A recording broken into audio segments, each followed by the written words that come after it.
week, people react to sound bites about Blackstone and Morgan Stanley and the loss. But the director of SAFE, the State Foreign Exchange Commission, came out saying they actually made a lot of money in the billions with their foreign exchange reserve, investing in U.S. Treasury and other financial vehicles. So in terms of, I think, the citizen about funding the United States, I don't think that's a very visible idea, because when they take the foreign exchange and buy treasuries, people don't understand that you're buying the debt of the United States and you're funding the U.S. growth or spending. So I don't think the people relate it that way. But they do relate to their loss of the stock market. They also understand from internet and the news about how the U.S. market has crashed and about subprime and all that. But I don't think they have a direct connectivity to China funding the U.S. debt. Right, it's very isolated. Well, Sheryl, Yeah. I can tell you the number one thing I hear about this economic crisis is that they just don't understand, people in China just don't understand how you could borrow so much money from your houses. Mm-hmm. And secondly, they don't understand how they can buy a house with only 10% or even 15%, 20% down. They don't understand how that's permissible by banks. Secondly, they don't understand. Information in China, 30% plus. Right. The other thing they really, really don't understand is they don't understand how you can run away from your mortgage. Yeah. Isn't that against the law? Don't you have to sell your other assets to pay off what you owe? So those are the two things I hear the most. They said they can't believe they're now a part of this global economic crisis as a result of these unreasonable lending practices. Well, that's really good that the individuals think that, because the SOEs don't. Anyway, I'm curious about the car industry. It's one of the real bright spots, at least for American companies in China. How far can it go in terms of penetration of cars? Are we going to see, the same kind of car ownership in China that we see in the U.S.? And what will that do for the environment? Okay, very challenging questions. First of all, I think you hear a lot about the U.S. auto industry. Basically, what happened is in less than 2 years, we went from 16.5 million units a year in 2007 down to 13.5 million, so 3 million units of market reduction.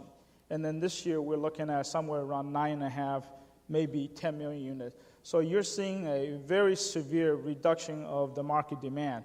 And that's why you see all the major car manufacturers are suffering losses, because there's just not a demand to buy the vehicles, as everybody holding off because of lack of credit from the bank or from the financing company, and they also lost jobs, so they're all pulling back. So what other government have done in Europe and other places, looking at stimulus package of promoting purchase by having people bring their old vehicle in and trade in for a new one, and they get a subsidy. And that accomplishes two purposes. One, it stimulates the market demand, and also it takes out some of the more pollutant vehicle off the market for recycling. So U.S. is in major trouble in the auto industry, and that's why Chrysler just announced bankruptcy filing yesterday, and GM's going through their restructuring. At the same time, in China, you don't see that. In China, we saw a major reduction in demand. The first half of last year, we had a 21% market increase. And then the second half, the market went south. And then we saw a 3% reduction in the demand. So when the government saw that, they decided to earmark money from the stimulus package that Jeffrey and Ya-Qin talked about, a $4 trillion, and they earmarked 5 billion RMB of the fund to stimulate what they call auto industry revitalization plan.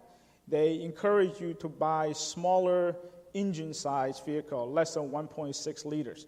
Now, in this country, 1.6 liters is almost unheard of. Everybody's talking about 3 liter or above and V8s.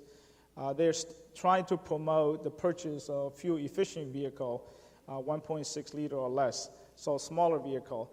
They also give subsidy to the farmers because they're concerned about the increasing gap between the urban people and the farmers. So they're stimulating the farmers to trade in their very polluting three-wheel vehicles to these small minivans and also light trucks. And they're giving them up to 5,000 RMBs of subsidies or 10% of their purchase price to buy a vehicle. Also, they're reducing the purchase tax by 50%. So when they announced that in the end of February of this year, the demand for these vehicles took off. For example, in March, the minivans that you don't see here, but they're very common in China, increased by 60%. The light trucks, the small pickup trucks, increased by 40%. While at the same time, the larger luxury vehicle, what we call the D and E size, the big Lincoln town cars and others, reduced by 40%. But overall, the market went up significantly in March. So the government is trying to use the stimulus plan to promote consumption in domestic China, which is a big challenge for them because, as Sheryl, you said, there's a lot of savings. But people are not willing to take the savings, out from under the mattress to spend because they're concerned about Social Security, their hospitalization, and when they retire, there's nobody to catch them. So they're trying to find ways to allow the citizen to start consume so that they're less reliant on the export, as I mentioned earlier, which is driving some of the province into financial trouble. Also, they're using this stimulus package to promote energy-efficient vehicle. For example, they earmarked 10 billion RMB for the auto manufacturer to come out what they call NEVs, the new energy vehicles, the plug-in hybrids, the electric battery vehicle, so that they're going to try to leapfrog over the traditional way of the technology for vehicles. And they want to be the leader in electric vehicles, plug-in hybrids, which they feel will be the future vehicles in terms of environmental protection, more fuel efficient, and also affordable. And that's why you hear BYD making a big splash in the United States with Warren Buffett and so forth. They also... well, on that point, so if that trajectory holds, are we all going to be buying BYD electric plug-ins in the next few years? I mean, how viable is that? It is viable because people always underestimate the capability of the Chinese manufacturers. BYD certainly is going to be a force, but whether they're going to be able to compete here remains to be seen. Because there's a lot of regulation on safety, in terms of crash worthiness and also emission and so forth. So they still have to go through that hurdle. Those requirements are less than the requirement in the United States, so they still got to overcome that. It's a battery company, just in case somebody don't understand, right? A car battery company. Yeah, they started only a few years ago with battery for the cell phones, and then they quickly move into vehicles and start building regular combustion engine vehicle, and then quickly take advantage of their core competence of batteries, start developing electric vehicles.